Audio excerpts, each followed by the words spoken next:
자, 이번 시간에는 통화에 대해서 알아보는데요.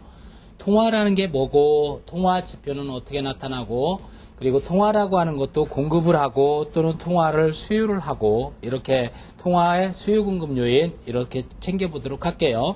일단 통화라고 하는 정의와 통화 지표, 이 통화에 대해서 알아보도록 할게요. 우리가 일을 하면 근로의 대가로 임금을 받아요. 그럼 그 임금을 받아가지고 그걸로 물건도 사고 또 세금도 내고, 이렇게 우리가 경제활동을 하는 거는 대부분 뭘로 이루어지냐면 돈이라고 하는, 화폐라고 하는 걸로 이루어져요. 이 화폐의 발명이라고 하는 것이 우리 인류에게 있어서 얼마만큼 큰 기여를 했냐면, 구매 행동과 판매 행동을 분리해가지고 일어나게 한 게 바로 화폐 발명이에요. 화폐가 생기기 전에는 구매와 판매가 동시에 이루어져야 돼요. 그러니까 왜? 물물 교환을 해야 되니까 내가 파는 순간 동시에 사야 되죠. 근데 돈이 나옴으로 인해서 화폐라고 하는 걸로 팔기만 해도 되고 사기만 해도 되고, 사자와 팔자를 따로 분리해가지고 할 수가 있게 된 게 바로 화폐 발명이라는 아주 위대한 이 돈의 중요성이라는 것이, 그래서 우리가 교환 행동을 할 때 그 교환에 기여하는 중요성, 이거 하고요. 금융이라고 하는 시스템 내에서 금융에 기여하는 중요성, 이런 것들을 살펴보면 통화라고 하는 게 얼마나 중요한지 중요성을 알아볼 수가 있는데, 자, 첫 번째로는요. 만약에 돈이 없었다라고 가정을 해볼게요. 돈이 없다 그러면 우리는 모든 활동을 다 물물 교환을 했어야 돼요. 그래서 이 물물 교환이라고 하는 거는 내가 바꿀 수 있는 거하고 꼭 일치되는 가치를 찾아내야 되는데 굉장히 어렵습니다. 만약에 삼겹살을 먹고 싶어서 돼지를 사야 되는데 돼지를 사기 위해서 내가 뭔가 물건을 줘야 돼. 돼지가 먹고 싶다 해서 소 한 마리를 준다? 왠지 기분 나빠. 이렇게 똑같은 가치를 갖는 물건을 찾기가 굉장히 힘들기 때문에 그에 따른 비용이 커질 수밖에 없었어요. 표준화된 가치 척도가 없다라고 하는 거는 똑같이 수많은 교환 비율이 존재해야 되기 때문에 간접 물물 교환으로 이게 발달하게 됩니다. 그래서 이 물물 교환을 하다가 우리가 생각해낸 게 뭐냐면, 조개 껍데기도 이걸로 교환 수단으로 쓰자. 우리가 가끔 화투치기 같은 거 하고 그럴 때 잔돈이 안 돌면 어떻게 하냐면 바둑알 10개씩 나눠주고 요거 하나를 100원짜리로 하자. 이래가지고 약속하고 화투를 치고 이런 것처럼 어떤 교환의 비율을 우리끼리 만들어가지고 약속해서 화폐가 나오기 전에는 그런 게 가능했었다라는 얘기예요. 그러니까 이 물물 교환보다는 그렇게 했더니 조금 더 편리해졌어. 그렇게 하다가 점차 만들어지게 된 게 바로 매개 상품인 돈이에요.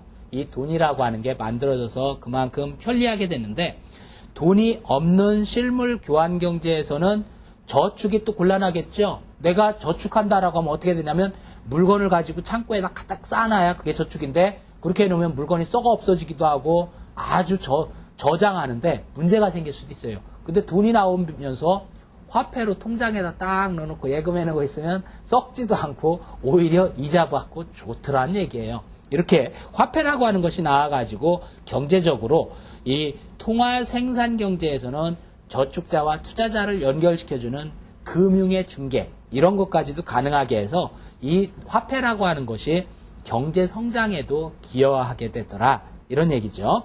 그러면 돈이라고 하는 게, 이 통화는 어떤 기능을 하느냐, 기능을 봤더니 첫째는 지급수단. 지급을 우리는 뭐라고 하냐면 결제라고 그래요. 지급결제. 내가 어디다 뭘 값을 지불해야 될 게 있는데 돈으로 지불한다. 그럼 지급 결제 수단이 되기도 하고요. 두 번째는 뭐냐? 교환의 매개. 뭔가 물건을 바꿔야 되는데 그 바꾸는 구성 비율을 화폐라고 하는 것이 교환을 매개해 주게 되고요. 셋째는 계산의 척도. 뭘 계산할 때 얼마짜리, 우리가 흔히 그렇게 말해요. 심지어 요새는 뭐 손해봤다라고 할 때도 100만 원어치 손해봤어, 불났어도 1000만 원의 재산 피해가 났다, 이렇게 화폐 단위로 표현을 해줘요. 계산의 척도가 돈이라고 하는 게 나와가지고 계산의 척도로 쓰이기도 하고, 넷째는 가치 저장을 해요. 돈으로 예금해놓고 이렇게 해서 가치 저장 수단이 있더라. 이 중에 고전학파는 교환의 매개 기능을 중시했는데, 케인즈는 가치를 저장하는, 이게 고전학파가 강조하는 기능이라면 케인즈는 가치를 저장해 놓는 수단으로 화폐의 중요성을 강조했죠. 지급결제제도하고 화폐가 지금까지 발달해 온 것들을 보면요. 맨 처음에는 상품화폐. 상품화폐가 만들어졌다가 그 다음에는 야 이거 조개 껍데기 이런 것도 깨지고 그러면 안 되겠다. 그래서 안 깨지고 단단한 거 없을까? 그랬더니 있지요. 금속으로 만듭시다. 그래서 엽전 이런 거 금속화폐를 만들었어요. 자, 금속화폐. 금속이 나오기 전에는 어떻게 했냐면 비단한필 뭐 이런 식으로 해가지고 그냥 물건으로 상품으로 화폐성으로 따졌지만 엽전이 나오면서 좀 좋아졌는데 금속화폐가 나오니까 좋기는 좋은데 이제 문제는 뭐냐면 머슴한테 어디다가 뇌물을 주려고 땅을 살려고 돈 줘야 되는데 엽전을 한 보따리 주려면 무거워 들고 가지도 못해. 그러면 조금 간단한 방법은 없을까? 그게 바로 뭐냐면 종이로 만들자. 이래가지고 화폐를 종이로 만드는데 금속은 금속으로서의 가치가 그래도 좀 있지만 이런 종이를 뭐라고 하냐면 불환지폐. 불환지폐라고 하는 걸 만들게 됐고요. 이제 법적으로 인정해주는. 그러다가 그 다음에 나온 게 예금화폐. 그러다가 최근에 발달 단계를 쭉 보면 전자화폐. 전자로 해요. 요즘에는 거의 다 디지털 시대니까 이렇게 화폐라고 하는 것이 점차적으로 지급결제제도가 바뀌어온 역사를 볼 수 있어요.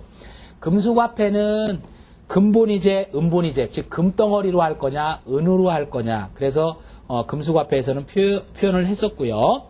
그리고 그 뒤에 소재가치가 큰 화폐하고 소재가치가 작은 화폐가 똑같은 명목가치를 갖고 있으면 소재가치가 큰 금속화폐는 이걸 뭐라고 하냐면 그레샴의 법칙이라고 해서 양화는 자연적으로 사라지고 돌아다니는 거는 소재가치가 적은 은화. 예를 들어서 금덩어리하고 은덩어리가 돈의 금액이 똑같아요. 그럼 내가 나한테 똑같이 들어왔다. 그럼 내가 밖으로 내볼 때는 은을 내보낸다는 얘기예요. 내가 금은 갖고 있고. 그러다 보니까 어떤 현상이 생기냐면 좋은 가치를 갖고 있는 거는 유통이 안 되고 돌아다니는 거는 죄다 가치가 나쁜 것들만 돌아다니고 가치가 좋은 거는 집에다 쌓아놓고 있더란 얘기예요. 그게 이거 뭐라고 하냐면 그레샴의 법칙이라고 해요. 악화가 양화를 구축한다. 악화들만 돌아다니고 좋은 내용 갖고 있는 거는 다 집으로 보물처럼 갖고 있게 되더라. 그래서 화폐라고 하는 거는 이렇게 불환지폐라고 하는 거는 법으로 통용받아 가지고 꼭 금이라든지 이런 보유가 없이도 발행되는, 그래서 이거를 리걸 텐더 그래가지고 법화라고 얘기하고, 오늘날 우리가 중앙은행에서 돈을 만들어내는 걸 리걸 텐더라고 그래요. 한국은행에서 돈을 만들어 가지고 이걸 10,000원짜리라고 하자, 5,000원짜리라고 하자, 이 약속을 우리끼리 했는데 이 법적으로 약속한 걸 무시한다라면 내가 그냥 종이떼기에다가 1억 이렇게 써가지고 이건 1억이요 오늘부터 이래가지고 인정한다라면 굉장히 혼란스럽겠죠. 그래서 약속된 법정 화폐를 불환지폐, 법으로 통환되는 지폐, 그 다음에 전자자금 이체 시스템. 우리가 돈을 직접 이동 안 시켜도 인터넷 뱅킹을 한다든지 텔레뱅킹을 한다든지 뭐 이런 것들로 장비를 이용해 가지고 돈을 이동시키면 이거를 전자화폐라고 얘기해요. 전자 방식으로 돈을 보내기도 하고 받기도 하고 뭐 이렇죠. 이런 식으로 화폐라고 하는 것이 발전이 돼 왔더라. 지급결제제도라고 하는 게. 그러면 통화라고 하는 거는 그러면 이런 식으로 결제제도가 변천이 돼 왔다라면 통화, 그러면 뭘 통화라고 할 거냐? 돈 자체를 통화라고 할 거냐? 우리가 경제에서 시중에 돈의 양을 적정한 수준으로 유지해야 되는데, 중앙은행인 한국은행에서 물가도 안정시키고 실업자도 없애고 뭐 이렇게 하기 위해서는 돈의 총량을 조절합니다. 그래서 적정 수준의 통화량을 유지하려면 통화량의 크기가 얼마나 돼야 되냐, 이래서 통화 지표를 만들어야 돼요. 이 통화량이 지금 우리 경제 규모에 맞춰서 돈의 흐름이 어느 정도 돼야 되겠구나, 이런 것들을 측정해 봐야 되는데, 이 통화를 그래서 정의하기 위해서 돈은 실증적 정의와 이론적 정의가 있어요. 통화는 이론적 정의와 실증적 정의가 있는데 가중 통화량 개념이 점점 제시되는데, 예를 들어서 이론적 정의는요, 통화 기능을 수행하는 금융자산. 통화 기능의 금융자산을 이론적 정의라고 하고, 그러면 이걸 이론적으로 통하다 이렇게 얘기하고요. 실증적 정의에서는 주로 그러니까 이론적 정의는 교환의 매개 중심, 교환의, 즉 이 통화 기능의 금융자산은 교환이라고 하는 걸 하는 수단으로 쓰이는 거고, 이 교환의 매개는 현금과 요구불예금이 여기에 해당됐어요. 현금 또는 언제나 뺐을 수 있는 요구불예금. 그런데 실증적 정의에서는 이렇게 얘기해요. 통화 수요의 함수 추정 등 실증 분석 결과로 소득이나 물가 이러한 중요한 경제 변수에 대한 설명력 있는 금융자산. 경제 변수에 설명력 있는 금융자산을 실증적 정의에 의한 통화다. 이렇게 얘기했어요. 그러면 이거는 현금과 요구불예금 뿐만 아니라 저축성 예금도 포함할 수 있어요. 근데 최근에는 가중통화 양 개념으로 통화성을 얘기하며 가중평균한 통화 총량, 즉 금융자산 전체를 다 통화로 보는 이런 지표를 내놓고 있기도 해요. 자, 그러면 우리나라는 통화라고 하는 전체 지표를 뭘 기준으로 하냐면 유동성 기준으로 분류하고 있습니다.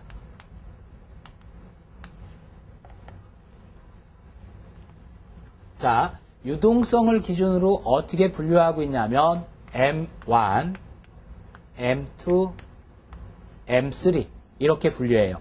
M1이라고 하는 거는 좁은 의미의 통화, 즉 협의의 통화로 이거를 뭐라고 하냐면 결제성 자금. 그러면 M1의 범위에는 어떤 게 들어가냐? 지급 결제 수단으로 중시해야 한 M1은 현금과 예금 취급 기간의 결제성 예금. 현금 플러스 예금을 취급하는 기간에 결제성 예금. 이거를 M1이라고 그래요. 그러면 예금 취급 기간에 현금이라는 건 알겠는데 예금 취급 기간에 결제성 예금이라고 하는 게 뭐냐? 현금은 당연히 가장 유동성이 높은 금융자산이고 교환의 매개수단이죠. 근데 결제성 예금은 예금 취급 기간에 당좌예금, 보통예금 이런 것들을 다 뭐라고 하냐면 요구불예금이라고 그래요. 그래서 이 예금 취급 기간의 결제성 예금은 다시 분류해 보면 당좌예금, 보통예금 같은 요구불예금과 여기에다가 저축성 예금, 그 다음에 수시 입출식 예금. 저축성 예금이 아니라 정확하게는 저축예금이라고 그래야 돼요. 은행의 저축예금은 보통예금처럼 입출금의 자유로운 예금을 말하는 거죠. 그래서 여기다가 수시 입출식 예금. 수시 입출식 예금은 대표적인 게 MMDA라든지 MMF가 있어요. MMDA나 MMF 또는 저축예금, 보통예금 이런 것들은 다 예금 형태로 있다 하더라도 M1이라고 하는 결제성 자금으로 포함시키고 있다라는 얘기예요. 자, 여기까지를 M1 해서 협의의 금융상품, 이 협의의 통화, 그래서 유동성이 높은 단기 금융상품으로 구성된 거를 유동성 파악, 그냥 단기 금융시장의 유동성 파악한다 그러면 M1으로 파악하면 된다는 얘기예요. 광의의, 즉 넓은 의미의 통화 그러면 M2라고 하고 여기에는 준결제성 자금이 포함돼요. 그러면 M2는 어디까지를 M1보다는 당연히 광의의 통화니까 넓은 개념이겠죠. 그래서 당연히 M1은 다 포함되고 M2에는 M1 플러스 여기에다가 예금 취급기간에 정기예금과 적금, 즉 예적금, 예금과 적금 이게 들어가고요. 여기에다가 기간물 정기 예적금, 거주자 외화예금 플러스 거주자 외화예금, 여기에다가 CD라든지 은행에서 발행하는 양도성 예금증서나 또는 RP 환매주권부 채권 또는 표지여우 이런 것들을 다 뭐라고 하냐면 시장형 상품이라고 그래요. 이런 시장형 금융상품, 여기에다가 금전신탁, 트러스트라고 그랬죠. 신탁상품은 금전신탁 또는 우리가 흔히 펀드라고 얘기하는 수익증권, 금전신탁과 수익증권, 이런 실적배당형 금융상품이라고 그래요. 이런 걸 보고 이제 실적배당형 상품, 시장형 상품, 실적배당형 상품, 여기에다가 플러스 어떤 것들이 들어가냐면 금융채나 발행어음, 신탁형 증권저축, 금융채 플러스 발행어음 플러스 신탁형 증권저축. 이 신탁형 증권저축은 투신사 상품이에요. 증권저축 그러니까 마치 증권회사 상품 같지만 투신상품으로 확정형 저축상품이죠. 다만 유동성이 좀 떨어지는, 지금 여기에 다 포함된 것 중에 마이너스, 유동성이 떨어지는 게 뭐냐면 2년 이상의 장기 저축성 예금. 이거는 마이너스예요. 빼준다라는 얘기예요. 이 부분은 제외하고, 즉 여기에 제외된 부분은 결국 어디로 들어가냐면 M3로 들어가겠죠. M3는 총유동성이라고 그래요. 그러니까 통화, 총통화, 총유동성 이런 개념으로 보겠죠. 총유동성 개념으로 가면 이거는 구성상품 변동 없이 이름만 바꾼 건데, M3 그러면 비통화 금융기관, 즉 비은행 금융기관까지도 다 포함한 전 금융기관의 유동성 수준을 파악하려고 만든 것이죠. 이래서 M1, M2, M3라고 하는 게 어떤 개념이구나라고 하는 중심 통화지표, 통화지표에 대해서 범위를 이해하셔야 되겠고요. 자, 이와 같이 종래 같은 옛날같이 통화금융기관, 비통화금융기관 이런 식으로 구분한 게 아니라 이처럼 유동성을 감안한 유동성 중심으로 이제 통화체제는 개편이 돼 있다. 이렇게 보시면 되고요. 광의의 유동성, 이거를 이제 liquidity 그래가지고 L이라고 표현해요. 그래서 liquidity에서 M3라고 하지 않고 이거를 M3 대신 liquidity 그래서 L을 편제하고도 있죠. 자, 이 통화라고 하는 걸 또 측정해보고 통화를 구분해 보려면 그 다음에 우리가 알아봐야 될 게 뭐냐? 금융기관의 구분이에요.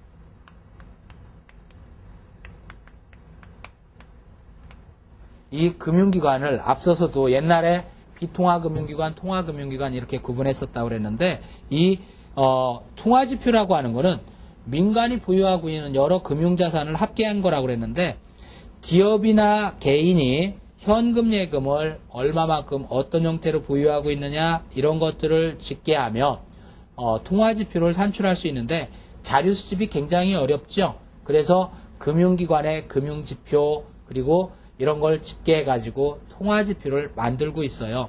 왜냐하면 개인이나 가계, 즉 개인이나 기업의 금융자산은 금융기관 입장에서 보면 부채가 되죠.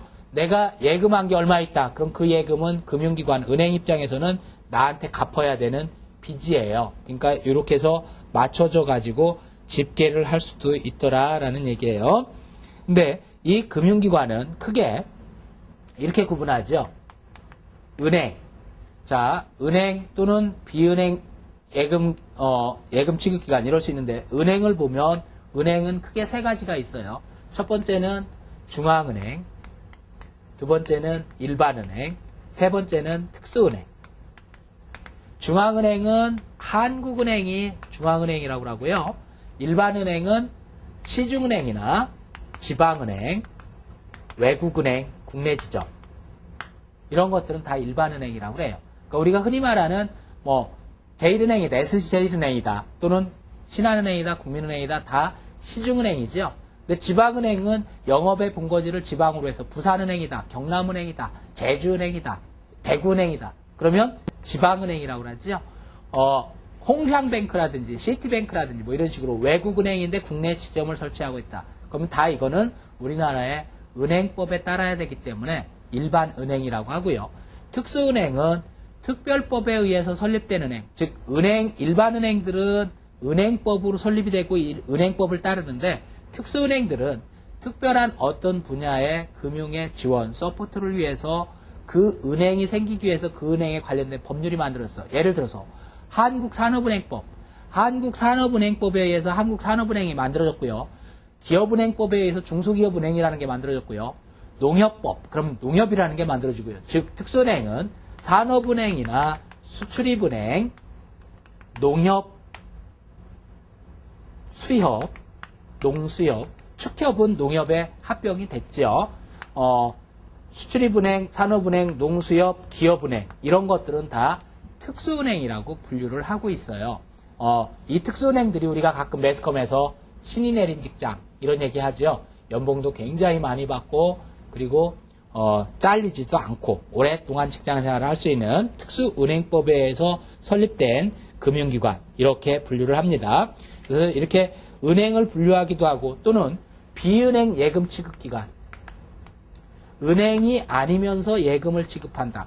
그럼 비은행 예금 취급기관은 종합금융사라든지 상호저축은행이라든지 신용협동기구 즉 신협, 새마을금고, 농수단위조합 이 농수단위조합을 상호금융이라고 그래요. 그리고 우체국 이렇게 구분하고요. 그 다음에 보험기관 보험기관도요. 우리가 흔히 그냥 생명보험, 손해보험 이렇게 구분하기도 하는데 우체국보험 또는 공제기관, 수출보험 이런 게 있어요.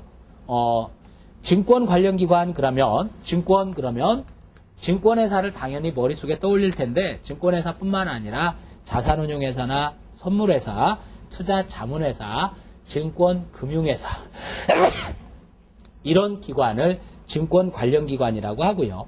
이거 이외에도 금융기관으로는 기타 금융기관으로 여신전문금융기관 요새 여신전문금융기관이 드라마에도 나오고 많이 나오죠. 우리 소위 말해서 사채업자 이런 대부업법에 의해서 대부만 해주는 자기네가 돈이 워낙 많기 때문에 수시는 안 해요. 돈 빌려주는 일만 하지요. 그래서 옛날부터 이 사채업자들은 돈을 빌려주고 안 갚으면 묻어버린다 뭐 이런 식으로 돈놀이를 하는 이런 기관들을 여신전문 금융기관인데 리스회사나 카드회사, 신용카드, 할부금융 뭐 이런 금융기관을 다 여신전문 금융기관이라고 하고요. 금융보조기관으로는 금감원이나 예보 또는 금융결제원, 신용보증기관 뭐 이런 각종 거래소라든지 이런 곳들이 보조, 중개기관으로 자리매김이 되고 있죠. 금융기관은 나중에 금융상품에서 또 중복이 되기 때문에 여기에서는 간단하게만 살펴보고요. 다음에 금융상품에서 다뤄보는 걸로 하지요. 자, 이제는 통화도 수요와 공급이라고 하는 게 있는데 먼저 공급이론부터 보도록 할게요. 통화 공급은 어떻게 공급이 되냐? 제일 먼저 공급 경로를 보면 어디서부터 출발하냐면 리저브 베이스. 그래서 이 리저브 베이스는 본원 통화라고 그래요. 한국은행 총재인이 딱 찍혀가지고 중앙은행이 돈을 처음으로 찍어가지고 만들어내면 이거를 본원 통화. 한국은행에서 발행해서 나오는 돈을 본원 통화라고 그래서 이 본원 통화를 찍어내는 순간 한국은행은 부채가 되는 겁니다. 한국은행은 그게 그 자체가 빚이죠.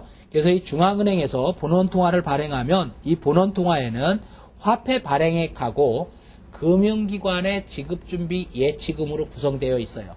화폐 발행액과 플러스 은행들이 금융기관이 지급준비금으로 예치를 시켜놨어요. 한국은행에. 그래서 지급준비 예치금과 화폐 발행액이 본원통화가 되고 다시 저 화폐 발행액은 현금통화 플러스 즉 현금통화는 민간이 보유하고 있는 화폐 보유액이겠고요. 예금은행의 시제금으로 구성이 돼요. 이 화폐 발행액은 민간 현금 플러스 예금은행의 시제 은행이 보유하고 있는 시제액 이걸로 구성이 되고요. 예금은행 지급준비금은 예금은행에서 시제로 갖고 있는 것과 중앙은행의 지급준비예치금 요거는 다시 은행의 시제금과 플러스 중앙은행의 지급준비금 이렇게 구분이 돼 있죠. 이렇게 해서 본원통화를 어디까지가 본원 통화의 구성인지 본원 통화를 구성해가지고 본원 통화의 의미를 이해해야 되겠고요. 자, 그러면 지급 준비금이 얼마가 되냐에 따라서 화폐가 전체적으로 시중에 예금 통화가 창조되는 게 달라요. 즉 중앙은행에서 처음으로 화폐 발행액이 나오면 A은행, B은행, C은행, 은행을 여러 단계로 거쳐가면서 지준금으로 놔둔 거, 대출이 일어난 거, 또 대출 중에서 일부는 지준금으로 놔두고 다시 또 대출이 일어나고 이러면 계속적으로 예금이 창조되겠죠. 그래서 그 예금 통화가 창조되는 과정을 표현한 것이 뭐냐? 통화 승수라고 하는 게 있어요.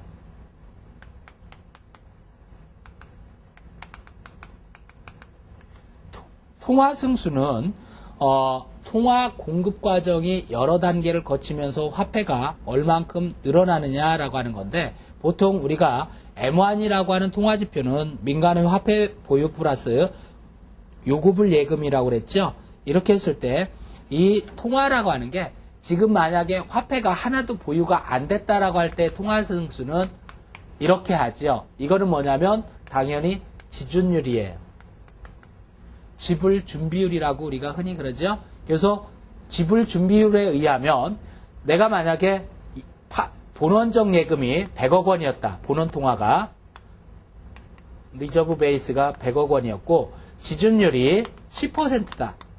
그러면 파생 통화는 얼마냐? 그러면 지준율 분의 1이니까 10% 분의 0.1분의 100억. 그래서 1000억이라는 얘기예요. 이렇게 파생 통화는 통화 승수배만큼 통화가 창출이 되더라. 이런 얘기죠. 단 현금 보유를 하고 있으면 조금 달라지겠죠. 현금 보유에 대한 비율이 더 감안이 돼야 될 테니까. 이렇게 통화 승수라고 하는 건 결국 지급 준비율이 낮아지면 낮아질수록 통화 승수가 커져가지고 시중에 풀리는 돈이 굉장히 많아지게 된다라는 얘기죠. 그래서 이 지급 준비금 같은 경우는 차입 지급 준비금과 비차입 지준금으로 구성되어 있어요. 차입 지준은요, 재할인 시장에서 차입하는 지준으로 중앙은행의 조절 가능성이 상대적으로 낮고요. 비차입 지준은 공개 시장 조작으로 조달하는 지준이기 때문에 중앙은행의 조절 가능성이 상대적으로 높죠. 그런데 시장에서 이자율이 올라가면 차입 지준이 증가하고 재할인율이 올라가면 차입 지준이 줄어들겠죠. 그래서 차입 지급준비금 이자율인 재할인율이 올라가면 초과 지급준비율이 내려가게 됩니다. 하락하게 되는 거지요. 민간 경제주체들은 현금 보유 비율이 어디서 결정되냐면 요구불 예금 이자율이 어떻게 되냐. 예금이자 또는 은행의 파산 가능성. 은행이 파산할 거라고 한다면 누가 돈을 맡겨요. 그러니까 돈 안 맡기겠죠. 또는 소득의 변동. 이런 것들이 민간의 현금 보유 비율을 결정할 거예요. 은행이 불안하면 내가 집에다 돈 쌓아놓고 있는 게 낫죠. 마동포처럼 지하실에다가 돈 잔뜩 쌓아놓고 있는 은행에다 안 맡기고 이런 사람들이 나올 수 있다라는 얘기예요. 그래서 은행의 파산 가능성이 높아지면 높아질수록 민간의 현금 보유 비율은 점점 높아지게 되고 요구불 예금 이자율이 상승하면 상승할수록 현금 보유 비율은 떨어지겠죠. 돈 갖고 있으면 이자 못 받아서 손해니까 예금 이자율이 낮아지면 돈을 많이 갖고 있겠고 그리고 소득이 증가하면 사람들은 돈을 많이 벌면 현금 수유 예금 다 증가하는데 현금 대신 수표를 쓴다든지 신용카드를 많이 쓰게 되면 현금 보유 비율은 점차 떨어지겠죠. 자, 이렇게 해서 통화라고 하는 게 어떻게 공급되는지 공급에 대한 루트를 봤고요. 부문별 통화 공급을 보면 통화금융기관의 연결대차대조표를 뭐라고 하냐면 통화개간표.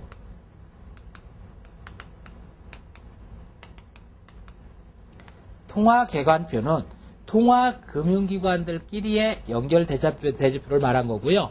비통화금융기관까지를 다 포함해가지고 금융기관 전체에 연결대차대조표를 만들면 그걸 금융개관표라고 그래요. 그러니까 금융개관표는 전 금융기관 거를 연결한 거고 개관표는 통화금융기관만 연결한 거를 통화개관표라고 한다. 그래서 통화금융기관이냐 비통화금융기관이냐 이거에 따라서 부문별 통화 공급을 보면 먼저 정부 부문 볼까요? 우리가 여러 파트로 나눠졌기 때문에 정부는 기업이나 개인과 마찬가지로 금융기관에다가 정부 소유의 예금 계좌를 열어놓고 세금을 거두면 거기에 돈이 계속 쌓이겠고요. 정부가 자금을 방출하면 그 통장에서 돈이 나가겠죠. 정부의 어떤 예금 계좌에서. 이렇게 해서 정부가 만약에 세금을 걷고 세금을 쓰고 그럴 때 이것들이 금융기관의 자산 부채에도 영향을 줘요. 즉 정부가 재정활동을 통해서 통화량이라고 하는 것이 민간으로부터 환수되기도 하고 민간의 정부로 인해서 돈이 풀리기도 하고 이런 작용을 하고 있다는 얘기죠. 그러면 정부가 세금을 많이 걷어들인다. 그럼 어떻게 될까요? 시중에 있던 돈들이 한국은행으로 들어가겠죠. 한국은행으로 빨려 들어가고 시중의 통화량이 그럼 줄어든다는 얘기고 반대로 정부가 공무원 봉급 올려주고 공무원 많이 뽑아서 공무원 월급을 많이 줘. 그러면 그리고 관급공사 같은 거 많이 해. 도로공사라든지 막 이런 거 막 해. 그럼 돈이 막 풀리죠. 시중에 돈이 막 늘어나게 된다. 그래서 이 민간 부문이나 정부 부문 이걸 부문별로 보면은요. 정부 부문에서는 세입세출이나 이런 걸로 영향을 주고 민간 부문의 통화 공급은 금융기관이 가계를 상대로 대출을 해줬거나 또는 기업이 발행한 유가증권을 금융기관이 매입해주거나 이렇게 이루어지는 것이 대부분인데 민간 부문에 따라서 돈이 공급되면 그거를 민간신용 이렇게 얘기하죠. 그러니까 중앙은행은 시중에 돈이 필요 이상으로 너무 많으면 시중에 돈이 많으면 물가가 상승할 수 있으니까 은행이 대출을 많이 못하도록 압박을 가하고요. 시중 자금 사정이 어려우면 은행들한테 니네 대출 좀 많이 해줘. 이런 식으로 해서 시중에 돈이 풀리게끔 유도하기도 하고 이런 것들이 주로 통화신용정책의 집행 대상으로 활용이 되고 있어요. 이거 이외에도 그러니까 정부 부문의 통화공급 요인과 민간 부문의 통화공급 요인 이외에도 우리나라는 대외거래라는 게 있어요. 그게 바로 뭐냐? 국제수지죠. 수출이 많이 됐다.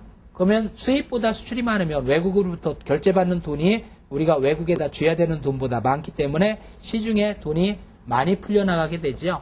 근데 거꾸로 수입이 많았다? 그러면 외국에 빚도 갚아야 되고 결제를 해줘야 되고 그래서 돈이 그만큼 빠져나가니까 적자가 되면 그러니까 결국 정리해보면 국제수지 적자가 되면 통화량이 감소하고 국제수지 흑자가 되면 통화량이 늘어나는구나. 이렇게 정부 부문과 민간 부문, 국제 대외 부문 이렇게 세 가지 부문에 해당하지 않는 나머지 부문도 있을 수 있는데 금융기관들이 고정자산을 취득하거나 매각하거나 자본금의 변동이 일어나거나 그러면 이런 부분에 있어서도 통화공급이 새롭게 일어날 수도 있더라. 이걸 부문별 통화공급이라고 하고요.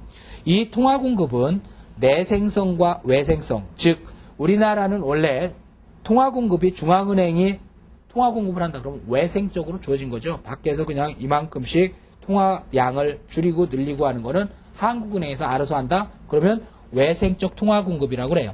근데 통화공급은 중앙은행만 하는 게 아니었죠. 민간도 정부도 여러 가지 영향을 끼치더라. 그러면 통화공급에 영향을 끼치는 게 시장의 금리예요.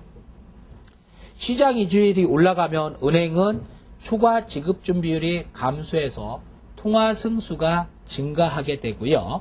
시장 이자율이 올라가면 민간은 현금 보유를 안 하겠죠. 그래서 또 통화 승수가 증가합니다. 즉 통화 공급은 이자율의 증가 함수가 돼서 통화 공급 곡선은 우상향의 모습을 하는데 이렇게 되면 통화 공급의 내생성 이렇게 얘기하고요.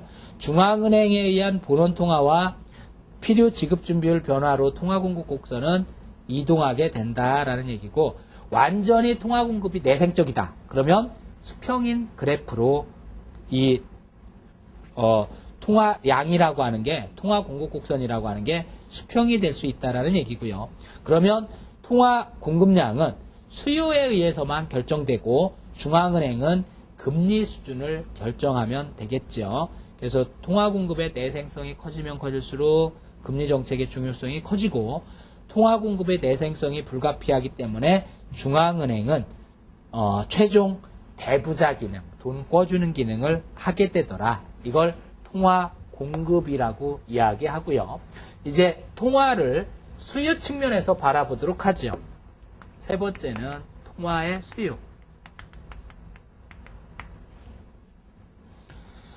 사람들은 돈을 벌면, 즉 소득이 있으면 일부는 쓰고 일부는 저축하지요. 자, 일부는 소비하고 일부는 저축하는데, 저축을 이자 소득이 생길 수 있는 금융자산으로 저축하기도 하고, 부동산 같은 실물자산의 형태로 보유하는 것의 모든 저축은 그렇게 하는 것은 아니에요. 그러니까 저축의 일부는 금융자산으로, 저축의 일부는 부동산으로 다 그렇게 하냐? 그게 아니라 이자가 한 푼도 없는 현금으로 보유하기도 해요. 그러면 이 현금으로 보유하는 거를 뭐라고 하냐? 화폐 수요 또는 통화 수요라고 그래요. 사람들은 그럼 왜 이렇게 돈을 갖고 있으려고 하냐? 화폐를 이자도 한 푼 안 부는데 돈을 왜 갖고 있으려고 하냐? 이거에 대한 이론이 몇 가지가 있어요. 그래서 화폐 수요 이론이라고 얘기하는데, 첫째는 피셔의 거래 잔액설. 피셔의 거래 잔액설은 화폐의 현금 방정식, 즉 교환 방정식으로 표현해요. 뭐라고 얘기하냐? MV equal PT.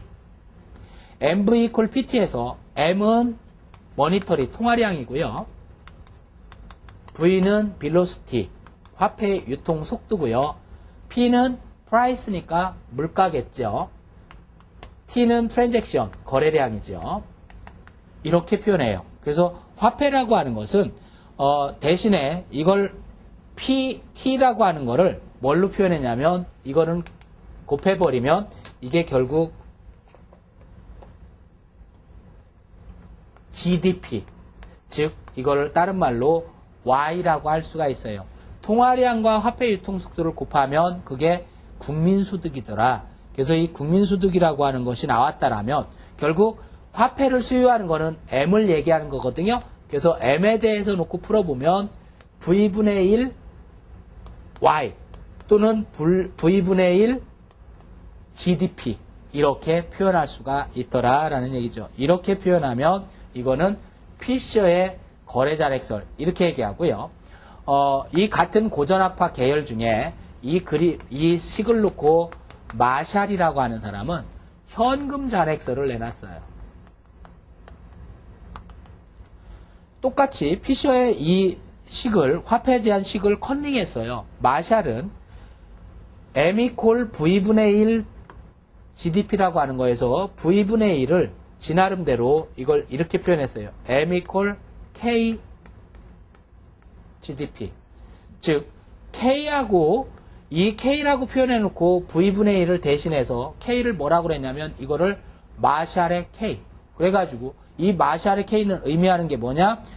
얼마나 소득 가운데 화폐로 보유하고자 하는 게 얼마냐. 이거는 통화의 가치 저장 기능이 조금 여기에 가미된 거죠. 피셔는 거래니까 교환 수단을 강조했다라면 얘는 가치를 저장하는 저장 수단으로서의 기능을 강조했다. 같은 고전학파지만 주장하는 통화 수요를 왜 사람들이 돈 갖고 있으려고 하냐라고 하는 걸 바라보는 시각 차이가 좀 있었구나. 이렇게 볼 수 있고요. 고전학파가 나오면 꼭 경제학에서는 케인즈가 나오지요. 이 케인즈는 화폐를 뭘로 봤냐면 유동성 선우설로 접근했어요. 사람들은 유동성을 선호한다. 내가 너한테 100만 원 줄 건데 오늘 줄까 내일 줄까? 그럼 오늘 달라고 그래. 이게 뭐냐? 하루라도 빨리 현금을 가지려고 그래. 오늘의 현금이 제일 좋더라. 그러니까 이걸 뭐라고 하냐면 유동성 선우설이라고 얘기하는데, 케인즈는 사람들이 돈을 갖게 되는 동기를 몇 가지로 분류했어요. 첫 번째는 거래적 동기, 두 번째는 예비적 동기, 세 번째는 투기적 동기. 돈 왜 갖고 댕기냐? 3만 원씩이나. 그랬더니 밥 사 먹어야 되고 교통비 써야 되고 그래. 그래서 쓸 돈을 갖고 댕겨야 된다? 거래적 동기로 돈을 갖고 댕겨요. 근데 오늘 3만 원 쓸 건데 너 왜 5만 원이나 갖고 나왔냐? 뭔 일이 있을지 모르잖아. 3만 원 쓸 건데 3만 원 딸랑 갖고 있으면 불안하지. 뭔 일이 있을지 모르니까 안 쓰더라도 여유자금이 필요해. 그걸 우리는 흔히 비상금이라고 하는데, 케인즈는 그걸 뭐라고 했냐면 예비적 동기에 의한 화폐 보유 동기. 그러면 거래적 동기나 예비적 동기는 결국 둘 다 똑같은 개념으로 지급수단으로 어디다 쓰려고 하는 건데요. 그러면 거래적 동기나 예비적 동기에 의해서 우리가 화폐를 수요한다라면 우리가 수십억, 수백억의 돈을 갖고 있을 필요가 없어요. 근데 왜 수십억, 수백억을 갖고 있느냐? 투기적 동기 때문에. 이 돈 갖고 어떻게 하든지 돈을 더 불리려고 그래. 이 돈을 잘 활용하면 이 돈 갖고 주식 투자할까, 이 돈 갖고 예금할까, 이 돈 갖고 부동산 살까, 이 돈을 갖고 잘 굴리면 더 많은 돈을 불릴 수가 있어. 그러니까 이걸 투기적 동기라고 그래요. 돈 갖고 또 다른 돈을 벌어내려고 하는 이런 욕구가 사람들에게는 있더라. 그래서 화폐의 투기적 동기는 그렇다고 옛날에 케인즈 당시에요. 주식 투자 이런 것이 아니라 주로 뭐를 했냐면 채권으로 봤어요. 자, 투기적 동기로 화폐를 보유하는 것이 채권과의 관계에서 내가 현금을 갖고 있는 게 유리하냐, 채권을 갖고 있는 게 유리하냐. 그러면 현금 갖고 있으면 이자 한 푼도 안 주는데 채권 갖고 있으면 이자 주잖아. 그러니까 채권 갖고 있는 게 유리하죠. 그런데 이럴 때는 현금이 유리해요. 언제 현금이 유리하냐? 금리가 굉장히 쌀 때. 금리가 낮으면 현금으로 보유해도 이자 못 받는 거에 대한 기회비용이 별로 없어요. 그리고 금리가 싸면 금리가 더 떨어질 가능성보다는 금리가 앞으로 올라갈 가능성이 높아요. 금리가 올라가게 되면 미리 사놓은 채권은 똥값 됩니다. 채권값이 싸져요. 그러니까 차라리 내가 이자 몇 푼 안 받고 돈으로 들고 있다가 금리가 올라가면 쌀 때 채권 사겠다. 이런 심리. 즉 화폐를 보유하는 것이 채권을 보유하는 것보다 더 유리해질 수도 있어. 그런 시기가 언제냐? 이자율이 철저히 낮을 때. 그래서 금리가 철저히 낮으면 사람들은 채권을 보유하지 않고 다 현금을 보유하기 때문에 중앙은행이 화폐를 아무리 공급해도 화폐가 시중에 돌질 않아. 사람들이 다 갖고 가. 그걸 뭐라고 하냐? 유동성 함정이라고 그래요. 화폐를 다 민간이 보유하게 되면 투기적 동기에 의해서 금리가 철저히 낮아지면 사람들은 투기적 동기에 의해서 화폐를 보유하게 된다. 그걸 그림상으로 보면 화폐 이게 국민소득이고요. 이게 이자율이에요. 국민소득과 이자율 사이의 균형관계를 나타내는 이걸 LM 곡선이라고 하는데 LM 곡선이 수평인 구간 이거를 liquidity trap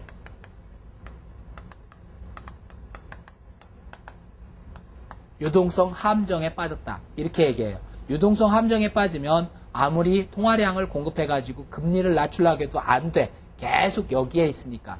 케인즈가 주장한 건 바로 이 유동성 함정에 빠지게 되는 투기적 동기의 화폐 수요 이론, 이 부분을 강조했었던 거죠. 자, 또 하나는요. 프리드만이라고 하는 사람이 뭐를 주장했냐면 이 프리드만은 통화주의 학파예요. 그래서 돈의 중요성을 굉장히 강조한 사람입니다. 그래서 신화폐 수량설. 원래 화폐 수량설은 누가 주장했냐면 고전주의 경제학자인 피셔가 화폐 수량설을 내놨었어요. 근데 여기에다가 지가 신자 하나 더 붙여가지고 약간 모방을 해서 나는 이렇기 때문에 이렇게 본다. 즉 프리드만은 통화도 돈도 하나의 자산으로 봤어요. 집에 있는 냉장고나 텔레비전, 부동산하고 똑같이 돈을 갖고 있는 그 돈도 자산으로 봤기 때문에 일반적인 소비 수요 이론으로 설명이 가능하더라. 즉 사람들이 왜 돈을 갖고 있으려고 하냐 봤더니 화폐에 대한 수요는 즉 모니터리 디맨드 화폐 수요는 무엇의 함수냐면 여러 가지가 있는데 일단 통화의 가격, 돈의 가격이 영향을 주고요. 또는 웰스, 소비자의 부가 영향을 주고요. 또 하나는 뭐냐면 대체 자산의 가격, 대체시킬 수 있는 자산의 가격 이런 것들이 영향을 주더라. 즉 금융자산의 가격 대신에 수익률로 대체시켜버리면 통화 보유, 즉 돈을 갖고 있을 때 실질 수익률은 명목 수익률에서 물가 상승률을 뺀 것만큼 되는 거고 소득은, 즉 소비자의 부는 소득을 이자율로 나누어서 구하면 되죠. 즉 이 웰스라고 하는 거는 국민소득을 이자율로 나눈 것이 된다. 이런 얘기고요.